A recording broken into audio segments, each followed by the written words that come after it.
fate of the universe on the line. I want Iguodala. Kevin Durant. You know who I am. Hurry, way downtown. Up for the layup. Oh, blocked by James. Is this the dagger? Suspensions of billionaires and additions of billionaires. Ant-Man goes 8-man, apologizes here and there. Ginobili in the Hall of Fame, his spoils on Netflix. The tournament, within the tournament this year begins with us on the hashtag Always NBA podcast, your favorite NBA podcast in an Indian accent. If this is your first time watching us, I am Saul Goodman and I beseech you to go subscribe and follow the pod wherever you listen to your podcast app. In the association this week, NBA Commissioner Adam Silver suspended Robert Sarver, Phoenix Suns owner, for 1 year and fined him $10 million based on the league's investigations on reports of hostile work environment. Netflix released their trailer of the world's worst underdog story, and Eurobasket dominated our news feeds before all Rudy prevailed over them. Speaking of defense, I've got with me, as always, someone who knows the difference between individual and team defensive rating, someone who uses villages as guards in Age of Empires, and someone who is conservative yet defends the actions of Greta Thunberg with all his might, my co-host Vineet Devi. Wow. How are you doing, man? What is up, Vineet? Vineet, something amazing has happened in the world of climate change today. Do you want to talk about Patagonia guy giving up? Oh, yeah. I mean, that's not really climate change. I mean, no. Yeah, I mean, it's just something that he did. But yeah, I don't think it really impacts climate change anyway. Just a lot of but he is your biggest idol or something. That's what I think you've written on your LinkedIn, or is that not? Oh, you saw on LinkedIn. A man is stalking me on LinkedIn also. Oh my god. We gotta do that. That's what people are doing. You know, KD is looking at Indian Twitter feeds. Anybody calling him out, he's like, I will stop you guys right there. I will. Shout out to NBA Nation India for getting KD riled up enough for him to come to their page. Unbelievable stuff for them. But KD, my man, what are you doing? You really need a life. Yeah, KD. I mean, I guess he's bored. Like he's got nothing to do. He doesn't have a wife. I don't know if he has a girlfriend. No, he has a girlfriend. I mean, have you heard that rumor that he may have? Do you know who Lana Rhodes is? Yeah. Oh, okay, she's an adult star, a film star. There is rumors that like somebody actually did a proper investigation into it, and they were like, there is a very good chance that Lana Rhodes' baby daddy is Kevin Durant. Oh wow. Yeah, the man is not just on the Twitterverse; he's traveling everywhere. All the verses. He's traveling everywhere. Nice. Well, I mean, that's what. I mean, he's worth at least I wouldn't say $1 billion, but close to that, right? Closer to that than like $0. Than us. Yeah. Closer to $1 billion. He doesn't really have to worry about much. I think we all would love to be Kevin Durant, so can't complain. Would you want to be Ashwin or Kevin Durant? Kevin Durant. So as much as we think he's a shitty person, we all would want to be him. Absolutely. But we want to be the shitty person. And we want someone else to talk about us instead of them being shitty and then we talking about them. Yeah. And I think like LeBron once said that in a press conference, and like when he was younger, he talked about like what is this guy going to do? He's going to go back to his shitty life. You remember that press conference of LeBron? No, I don't remember the press conference. I think someone said Charles having similar sentiments. Yeah, LeBron also said that once in the press conference. I think after that he kind of like just didn't stop saying these things, but I think he said the same thing. Like, does it bother you that so many people are happy to see you fail? Absolutely not. Because at the end of the day, all the people that was rooting on me to fail, at the end of the day, they got to wake up tomorrow and have the same life that they had before they woke up today. Oh, God. Yeah. Well, I mean, congratulations, Ashwin. You completed 1 year of marriage. And thank you so much. Your wife actually posted it, so that means it's been going good. You've managed to not fuck it up, so congratulations on that. Well, yes. One year flew by just like that. I can't believe that it's been 1 year already. It's crazy. Time flies by very quickly. Time flies when you have a wife, is what they say. Oh, is that Isn't that what what they they say? say? I don't know. I think that's what they say. Okay. Anyways, coming back, NBA, Vineet. Our first topic is something that we've wanted to talk about for almost the start of the season. Every week when I send you the list of things, this was there. Okay. Episode 1, episode 2. I don't think episode 1 it was. Episode 2, episode 3, episode 4, and now in episode 5, we finally got into it. We were going to talk about, this obviously is not something that we wanted to start off with, but let's try to switch it up a little bit. NBA family nepotism, right? Like NBA father and sons. There are very few grandfather and sons, but we'll talk about the father and sons because there's apparently a Wikipedia article list of second generational and National Basketball Association players, which has a list of everyone like second generation, father and son sort of thing. And there are some very weird names. Tell me if you knew that these were these combinations played for the NBA, right? Like both of them, the father and the son. I mean, you obviously know, Rick Barry and his sons, John Barry, Brent Barry, and Drew Barry. But did you know that Devin Booker's dad also played in the NBA? I knew this. You knew this, huh?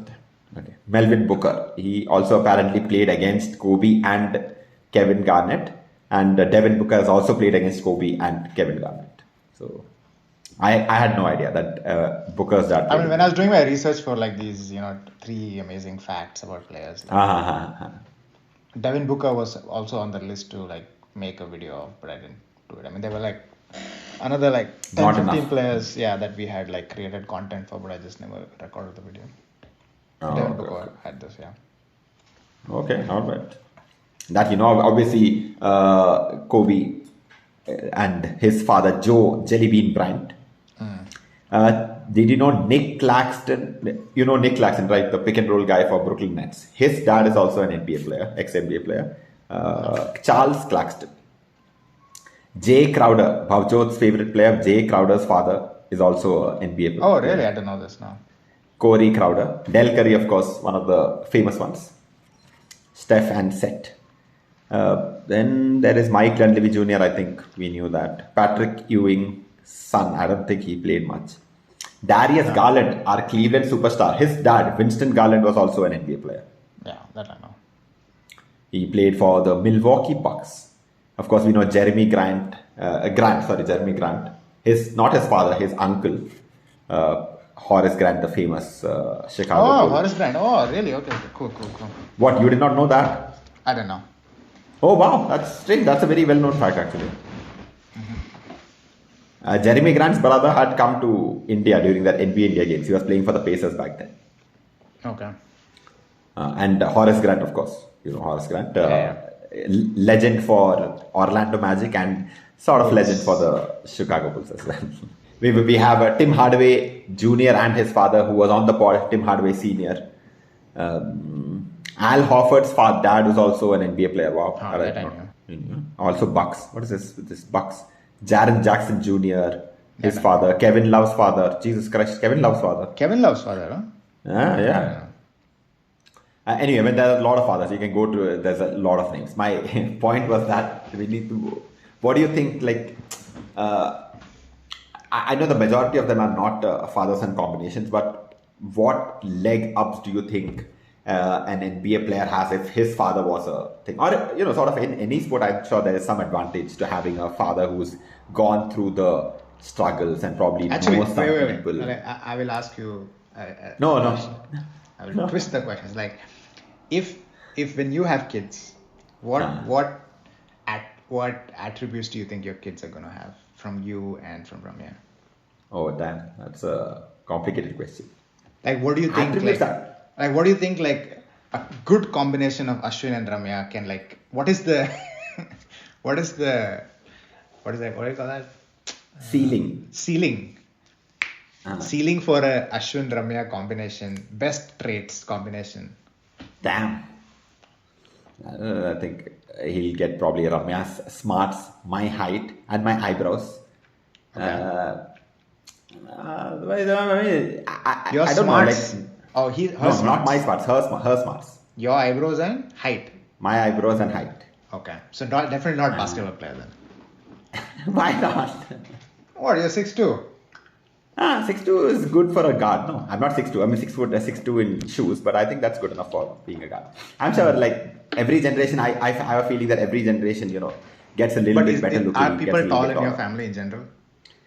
My family, on the male side, they are tall. On the female side, also, the men are tall. But on her side, the men are not tall. On the mother side or the father side. And I think the kids get it from the mother side of the family. Mother I side, think. oh, okay. So he'll be a short okay. guy.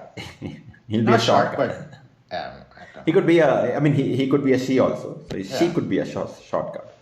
I don't know, like cunningness, that Saul Goodman thing, like I'm just rewatching that whole thing again. I'm on season 2 now. That Saul Goodman thing again, like it's stuck in there. It's now stuck. I'm not told but is to it true? Some things very, very, very, very, very true. But I don't know. I think because I want it to be true, because I like the character that much. Oh, you want it to be true? Because that guy is very smart, right? Like he's a go-to. He's like, I want to go and get it done, not like I want to sit and wait for things to happen sort of guy. Yeah, so but I he want wants that to get be it done proven. by hook or mostly by crook. Mostly by crook, yes, correct. But he's still getting it done, right? Like I think that is what I am attracted. The conscientiousness is what I'm like. Oh yeah, that's pretty nice. Not the moral ambiguity. I'm sort of okay with that, which is connects. Yeah, But did Ramya Ramya agree with my comp? no, I have not told it to her, and she doesn't listen to the pod, so there's no way that she's gonna find out that this thing was there. I want her to watch the whole thing, right, and then be like, hey, by the way, do you think? I don't want. But this I to be feel like, but you should tell her first only. Then she will see the comp, right? Otherwise, how No. much is- I think if you show people a path, then they will go through it. You have to, because she anyway analyzes things that we watch a lot. So I'll just see whether that is something that she thinks is true. But coming back to the point, I'm sure that, like I said, no, I'm sure there is some sort of evidence which links that if your father or if someone in your family did play professional sports, then the offsprings in that family, the next generation, have a better chance because they know what it takes, they know what the training has to be, they know how much like your body has to be ready at what age to get there and blah blah. They've been surrounded with so much information, and today it is even more crazier, right? Because everything that is going on around you. There are of course exceptions, like Michael Jordan, one of the greatest athletes of all time. His kids not like that. Charles Barkley, his right, like Sachin Tendulkar, his kids. his kids they his got brother, to a certain his place, son but came, right? Didn't his son play yeah, for he did, but IPL or something? no. He didn't get picked up, like not even by the Mumbai Indians. So he's not. I mean, obviously he's not breaking any barriers or anything, but not as great as his father, obviously. Right. I mean, no one comes close to. No. Yeah, that is a different thing. I don't know what is this like. Is there any comp for like as great a player was like the father was like pretty closely great? Maybe son. LeBron James's kids are probably on that track. Maybe I don't even know that. Like that. Maybe it's a little bit too early. Like Bronny and all is. I mean, I think tennis में तो कोई नहीं है. Soccer, nobody that I can know. I think the closest might be like Schumacher's son. He's in F1. Mick Schumacher. Like it's not easy to get into F1. It's like very limited spots. So like you have to be very good to get there. So just getting into F1 is like very difficult. It's not like NBA, right, or any other sport. Correct.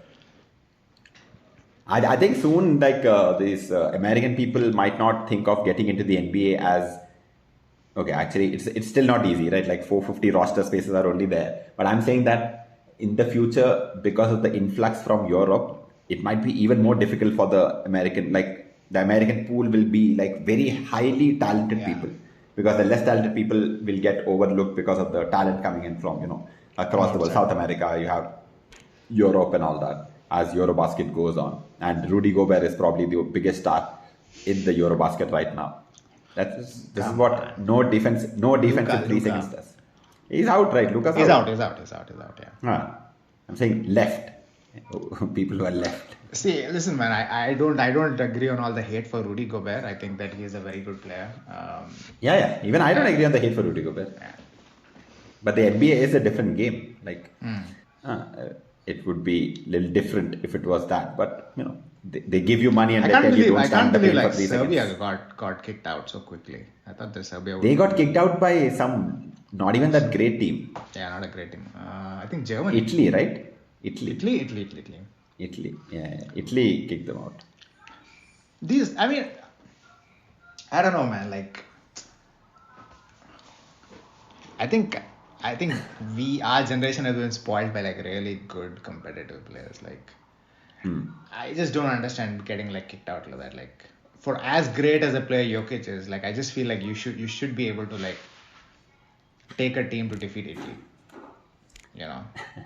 Like I've always felt this thing, like when you watch FIBA basketball, right? Like that single person killing it sort of thing that we see in the NBA almost never happens in the when you play FIBA Jokic basketball. is like I understand like if it's Giannis, like Giannis doesn't really make anybody better.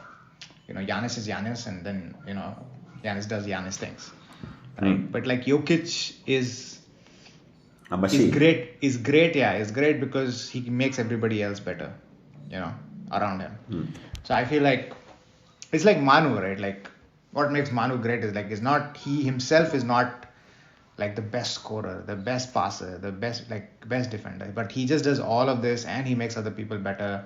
It's a phenomenal leader. Like those are things that make you like awesome, like even the Gasol brothers, right? Like the Gasol brothers were like fucking awesome at their time, right? Like the Spain was one of the most difficult teams to defeat even in the Olympics for a couple of decades because of the Gasol brothers, right? And they was that good. Everyone else in their team was kind of shit. Yeah, they came into the NBA also off of that. People thought, oh my god, what a talent, and then they came in like, oh my god, not that much. Yeah. Gasol brothers are. So I don't know. I just feel like I think Luka is the only one who's left, but then Luka also got kicked out. But Slovenia, I really don't think had that kind of talent, right? But they lost to Poland. Who the fuck is Poland? You know what I'm saying? Like who? Like. And he had a really horrible game also. Like it was 11 points, some 10 rebounds, 5 assists. He got ejected. Like fifth foul, he got ejected also. Like that was. Oh really? I didn't know this. Yeah. I almost bought tickets for not tickets, like what do you call it, streaming thing for Eurobasket, and then I was like, there's not much time left, and like it happens late at night, and this weekend is a little bit busy and all that. But let's see. Anyways, since you have absolutely no opinion on NBA father and sons, no, I have opinions about it. I feel like the thing that helps them is the idea that it is possible. Like that's a very huge driving factor. Like wow. Yeah.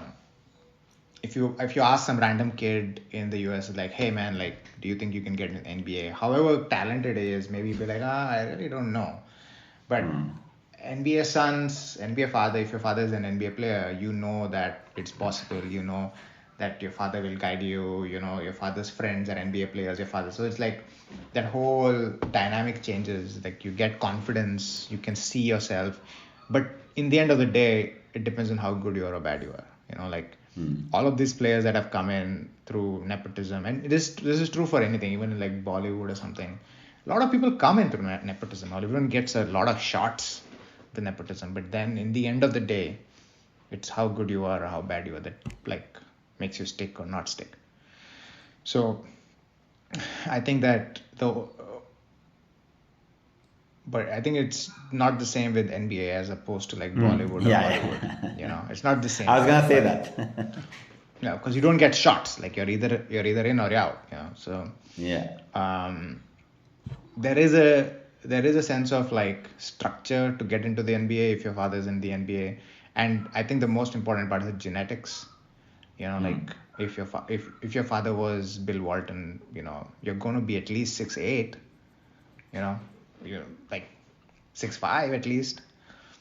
Absolutely. Which is a very good start already. Yeah, it's a good start, and then you're going to be athletic. You're going to have the genes.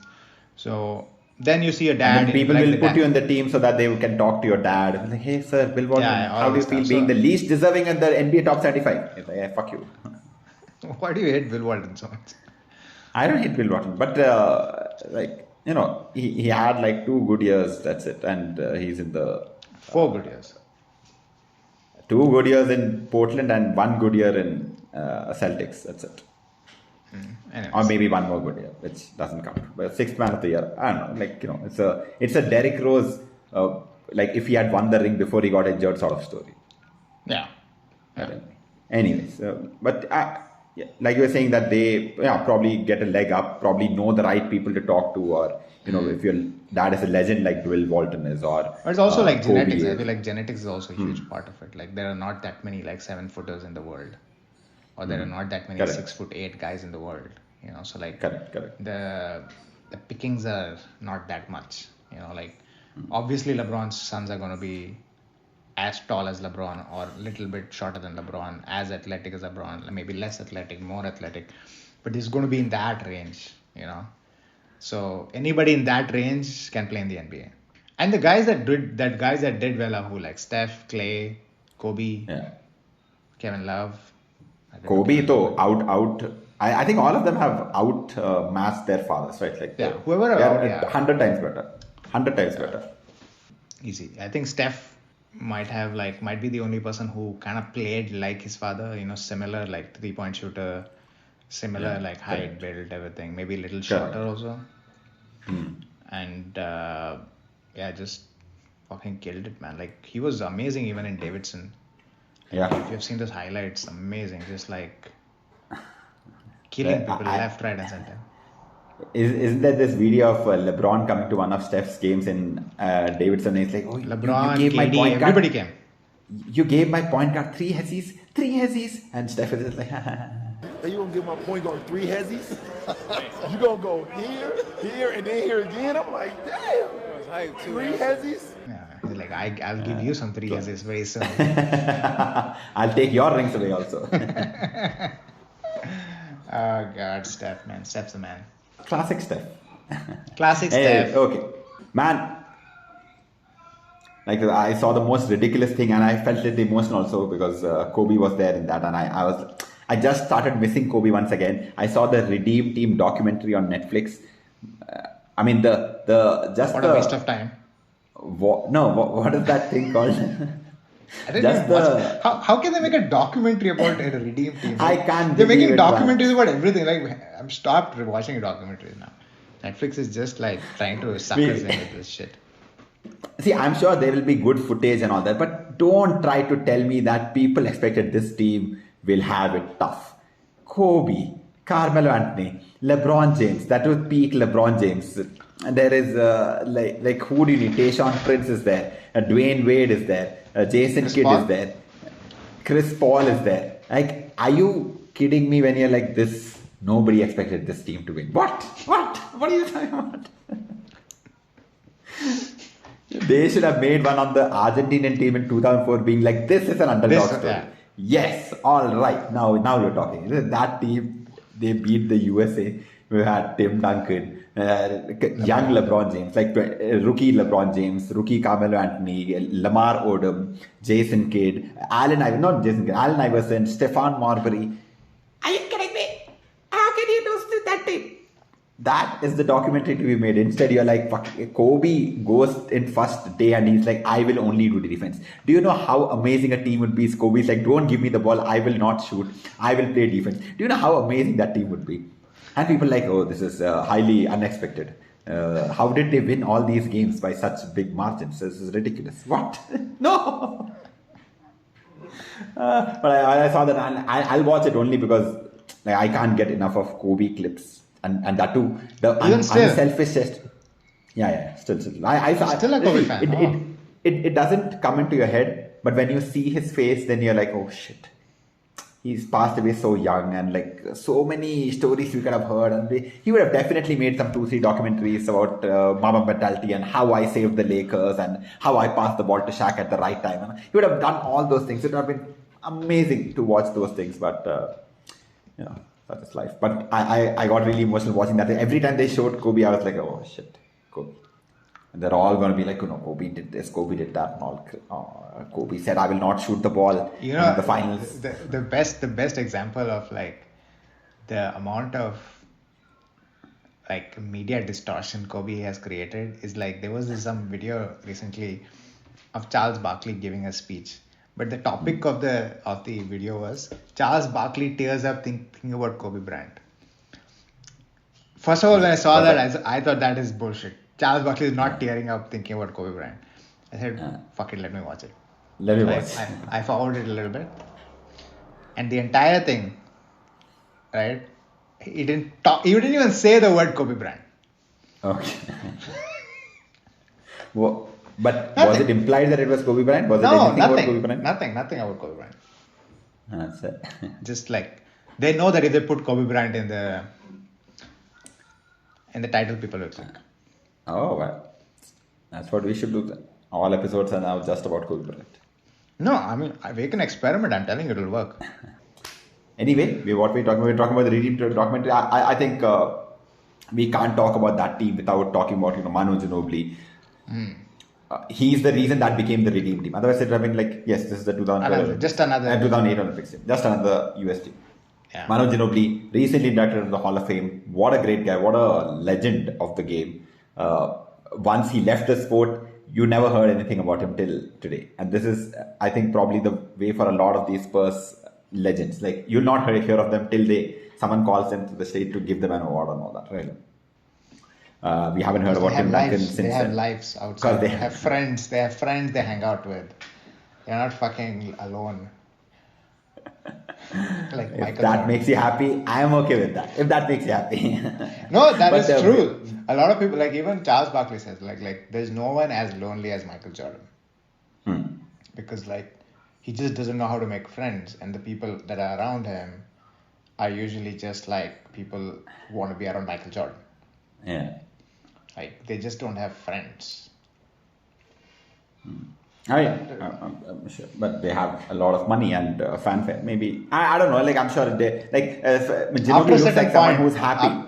After a certain I point, think Ginobili looks like all of someone that who's doesn't- like all that Okay, you fame go. and all doesn't like matter, dude.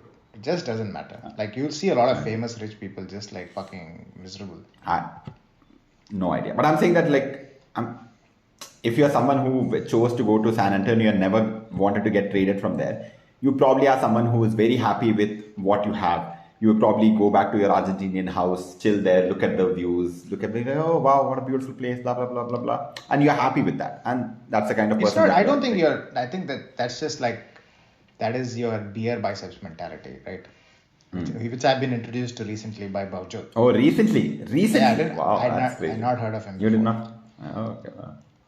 Bavjot introduced me to him. Like it is easy to be like hungry for money and fame. Whether you get it or not is different. Yeah. But that's the easier path because everybody understands it, everybody applauds it. There's a lot of like things around it. The difficult part is when you're getting the applause and the fame to reject it for like a much more simpler life that essentially will be more rewarding. So that's is this a beer biceps thing, or you're saying the anti-beer biceps thing? I'm saying it's the anti-beer biceps thing. But what you are saying is the beer biceps thing. It's like he when you use the word like he thought it like he can be satisfied with. It's not about being satisfied with. It's about choosing happiness over like these kind of like outside stimulations. You know, like it's a different way. It's like when people talk about if you're satisfied with having a family or this one, that's fine. That's true for most people. Like most people cannot achieve the kind of fame and adulation that guy like Manu or Dirk or Tim or Kareem, all these guys get to.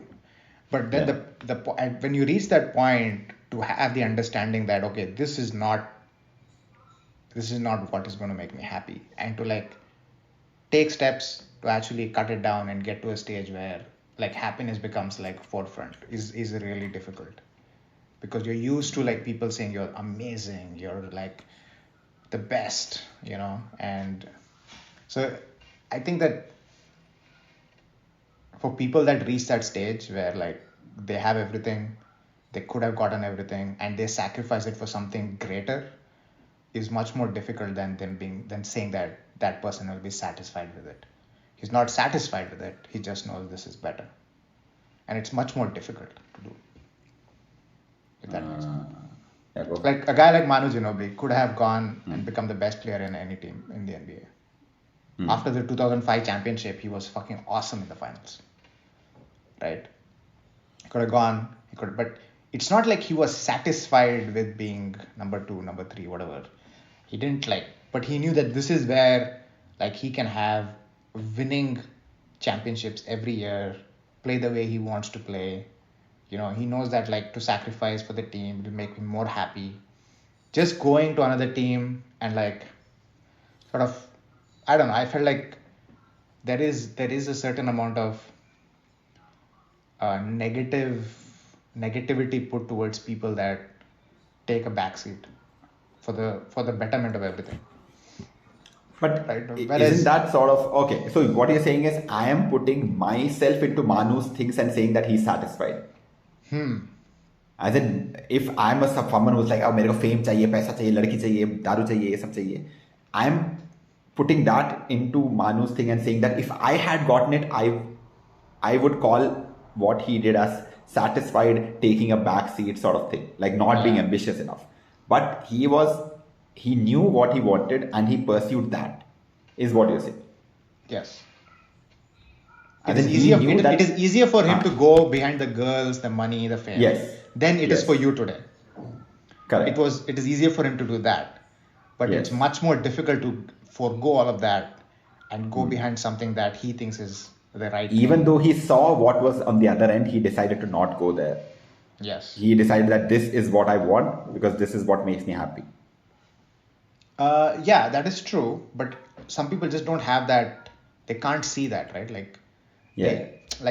It's difficult to Lamar Odom. Lamar Odom, Lamar Odom had drugs issues, but a lot of people otherwise. But drugs comes with the lifestyle, right? Like if you're in Yeah. LA, you're a crazy ass person, like you're crazy successful, winning back-to-back championships. You will be at every single party there is in this world. 3 Yeah, championships for continuously. example, even Shaq says, right? If Ah. I think in some interview they asked him what's your biggest regret in life, right? And for a guy of Shaq's stature, who's done fucking everything, Who's can done- do anything, yeah. everything, he says my biggest regret is I cheated on my wife. His biggest regret is I had a great family life, I had everything that I wanted, I had a great wife, and then I just did not appreciate it. Right, so as they've Yeah. gotten older, you get to a stage where you just realize, man, this is not what it is, which is why Charles Barkley has said I think a couple of times that there's no one more lonelier than Michael Jordan. He has all the money, the fame, the adulation, but he's just fucking lonely. And they don't talk anymore, Charles Barkley and yeah. Michael Jordan, for some stupid shit. He called him out for being a really bad GM of the Which is very true, Which is true. right? But I'm sure he doesn't want to hear that. Yeah. Yeah, but how much ego you must have to not talk to the guy, this guy's been your best friend for it's not some random guy, right? He's been your best friend. And it's not even, for me, it's not even opposite, it's not even different than what he is. He is that kind of person. He will always tell you whatever his truth is, whatever he feels is the truth. They once came on Oprah in 2004 or something like that, long time ago. Yeah, I saw that. Yeah. And he asked, what do you like about him? He likes I like that he never lies to me. He tells me the truth, his truth, which is what you can expect from someone, right?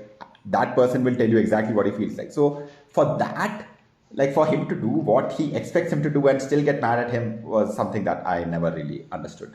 Yeah. I thought he just had enough. He's no, I don't want this negativity around me or some shit like that. I don't know.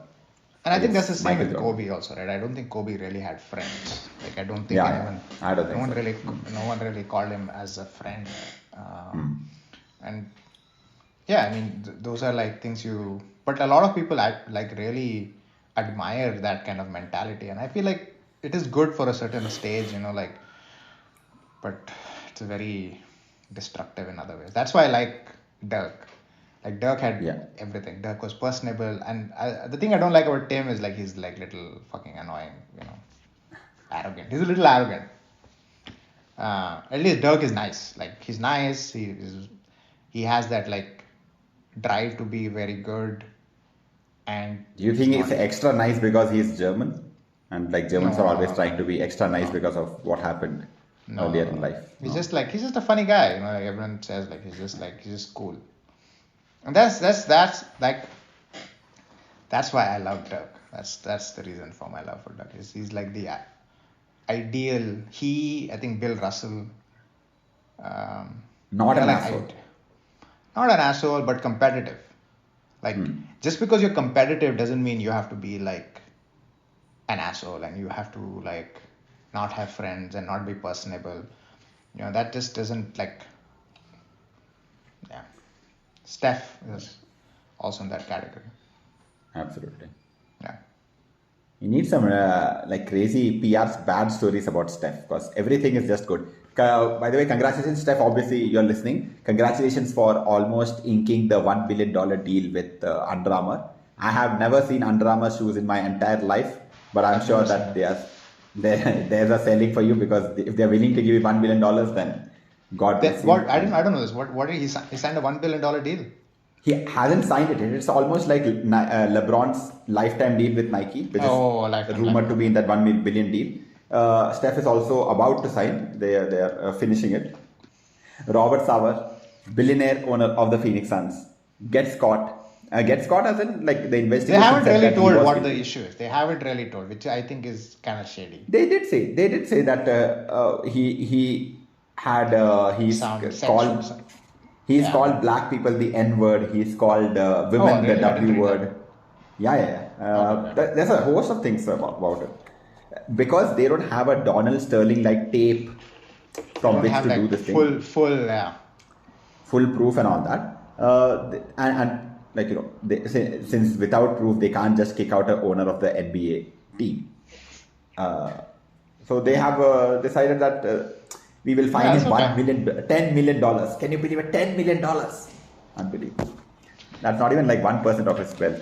But 1 year thing, and I think Robert Sarver said that this is unbelievable. I'm not guilty. I will fight against. But a lot of minority owners of the Phoenix Suns have said that we can't have him at the helm. We have to remove him, which I'm sure has more to do with business than their personal beliefs.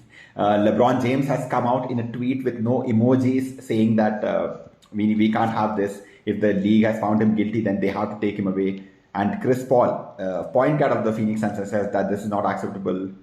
We have to. Do you remember my theory about this? That somebody has done this to take over the team, right? Yeah. And that somebody is LeBron James.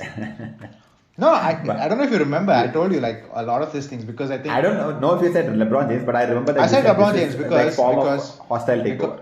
Because I think like what's his name? The guy who came out was that Nick Watson, right?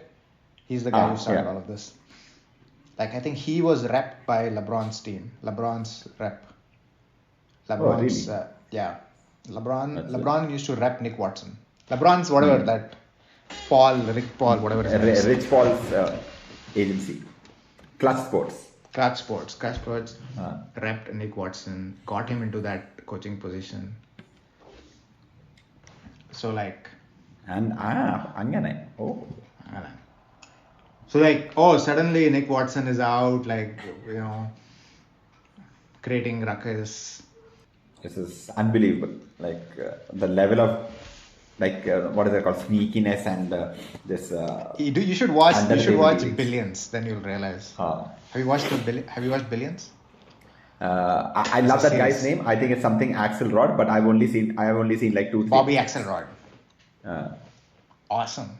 What a series. Oh my god. I don't know how much of those stories are true and how much, but I can totally see all of that because I'm not a billionaire, but I'm like, I have friends who are like close, and like I speak to them and they talk about all these like things, like things people do to like create stories that like affect things, it's like PR is a huge like motivator to get down people and especially all of these kind of things like sexual harassment and there are people that will like send girls to offices to like entice people. They're like this whole thing. Yeah. So I wouldn't be surprised that LeBron looked at all the franchises and said, okay, which franchise owner does everybody hate? Oh, nice. Because getting Lakers would be very difficult. Well, Lakers would be very difficult. Because he tried. Family He business. went there, Family did business. Yeah. Yeah, he's trying. He's still trying in the Lakers. I think he's still trying. The Lakers, obviously, and the Knicks. I don't think the Knicks are ever. That guy's ever going to like. He's too much of a loser to do anything. Yeah, and so the only other person that was like kind of hated was Robert Sarver. Like he's kind of cheap, doesn't do stuff, a little bit of a racist. I'm sure it's not like all. Like I'm sure he's done those things, but I'm sure like he's somewhere some little gears were turned and Absolutely was done and like Narratives let's get were all these created. stories out. Correct. Exactly. It makes a lot of sense. It's crazy, man. It's so easy to manipulate people and stories once you like align with their interests. It's a crazy world out there. It's a crazy world out there, bro. But for me, it didn't make any sense. This $10 million fine and all is ridiculous. But I guess they had to do something, so they were like, okay, we'll do this thing, and then we'll see what the maybe I'm since we are going on this thing. This 10 million fine is so less that I think that is what probably a lot of people are using. How could they do this? Like turning the public sentiment, because you can't just fire an owner just for like no hard proof, right? Like Donald Sterling, the last guy they removed. There was hard proof that he was doing these things. There was video clips, and there was like solid evidence. All of this is sort of he said, you said, they said, he said, sort of thing. Like Mark Cuban, right? Mark Cuban's organization last year or like 2 years ago went through that entire thing, investigation. They found out for 20 years, for 10-15 years, this has been happening. Nobody talked about it because Mark Cuban, what he did, he said, okay, because he was not exactly involved in it. Like it was happening under his control, like under his sort of like what your Tanmay Bhatt at AIB sort of thing. Like he didn't do it, but everything was happening under him. Nobody said anything about him. He hired a female minority group, say one CEO, kept them there, and everybody forgot about it. But now this one has got the taste of a hostile takeover. Like let's try to put some mud. Let's try to do these things. This is one more of your crazy calls. Like this. I hope it works out. See, LeBron becomes because LeBron has said it so many times. I want to own an NBA team. Like why can't he own the Sacramento Kings and then take? Because it's not a big enough market. It's not a big enough market. Like take it to Seattle. Take it to Seattle. Who cares about Sacramento? Suns is a but big Phoenix market. Suns is a big market. Correct. You're right. It's a big market. Okay. Anyway, we will check this out. That's all we have for this week's discussion. We had a couple of points, but we are a little bit running out of time, so we will push those on for later if they are still relevant by then, or we have more information about them. One of them was Dwayne Wade leaving the inside the NBA TNT. I think that is also something that you called. You said that Dwayne Wade is. We discussed, right? Like he's not in the right place. Like he doesn't have enough personality to be on the corner. He has to be somewhere in the middle to do this thing. Yeah, he doesn't have like enough. I don't know. Like, some crazy shit to say. Yeah, it doesn't have crazy shit to say, and he's not polarizing in a way where like. Correct. Exactly. Like he doesn't firmly believe in some like baller mentality or some shit like that. Like he doesn't firmly believe in it. He's a smart guy. He just knows like he knows everything is a depends maybe. But that's not very good for TV. That's not good for TV at all. You need absolute polarizing people. That only then will the NBA stars see it and respond to it. Once again, shout out. Anyway, with that, we come to the end of this episode. Thank you guys so much for staying with us till the end. Before you leave, like, share, subscribe, follow the podcast wherever you are at, and we will catch you for the next episode. Till then, we say bye-bye. Bye-bye. See you.